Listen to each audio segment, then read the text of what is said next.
petitions like this will abound. And I'm sure there are many like this all over the country. It will be recalled that Governor Seyi Makinde was declared the winner of the governorship election held on Saturday, 18th of March this year. But Action Alliance and its candidate approached the tribunal and called for the cancellation of the election result, owing to the alleged exclusion of the name of its candidate. In Ibadan, Ayomiku Ajibola, NTA News. Money laundering, counter-terrorism and trans-border crimes are some of the challenges which the nation grapples with in recent time. In tackling these issues, the judiciary must ensure speedy dispensation of justice to combat these crimes. Dele Atunbi of our judiciary desk reports that the Chief Justice of Nigeria, Justice Olukayode Ariwola, advocates diligent prosecution of all criminal cases in the dockets of the courts.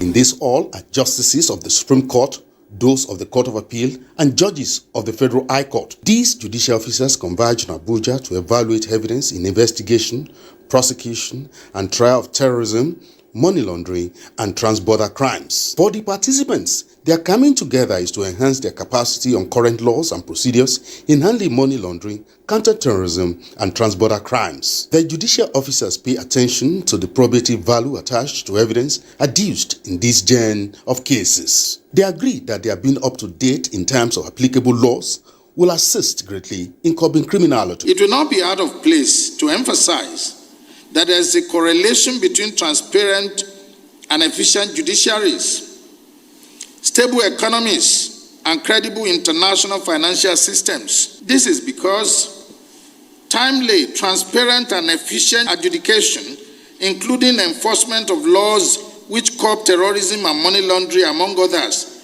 creates incentives for investor confidence and availability of robust credits from the international community, thereby encouraging higher levels of economic development. It will be well on us to come together to forge a common front in combating terrorism-related activities and money laundering through the instrumentality of the administration of criminal justice system. The judicial officers identify recent legislations such as Terrorism Prevention and Prohibition Act, as well as Proceeds of Crime Act 2022, will serve as vital tools in speedy dispensation of these cases. In Abuja, Dele Atunbi, NTA News. And away from the judiciary, no more annual Hajj pilgrimage in Saudi Arabia is being observed after 3 years of restrictions to contain outbreak of COVID-19. Our correspondent Usman Aliyu is among pilgrims from Nigeria. He says so far nearly 30,000 have been airlifted. His report. Large number of Muslims for Hajj pilgrimage increases daily in Medina and Mecca, the homes to Islamic holiest sites. In 2020, when the pandemic hit, only 1,000 resident pilgrims in Saudi Arabia were allowed. Last year, regulated number of 1 million pilgrims performed the Hajj. Now the restrictions are over. No masking anymore. New normals of the COVID-19 protocols are gone. Once more, a return to pre-pandemic time. The biggest world Islamic gathering is expected to be attended by more than 2 million people this year.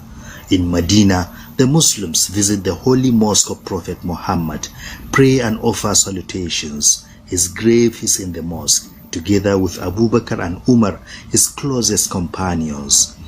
It is also expected that pilgrims pay a visit to the cemetery just outside the Prophet Mosque called the Baqi'ah, where other companions of the Prophet are buried. There are similar Islamic historical sites for the visit, such as Uhud. Some Nigerian pilgrims have concluded their stay in Medina and moved to Mecca. They performed Umrah, the lesser Hajj. However, a pilgrim, an FCT contingent, Amina Abu Bakr Ibrahim, is detained by authorities at King Abdulaziz Airport in Jeddah because she lost her passport, which was later discovered after the flight that brought them returned to Lagos. Officials of the National Hajj Commission assured that the matter will be resolved as they make contact for the passport to be brought. There are many issues with some pilgrims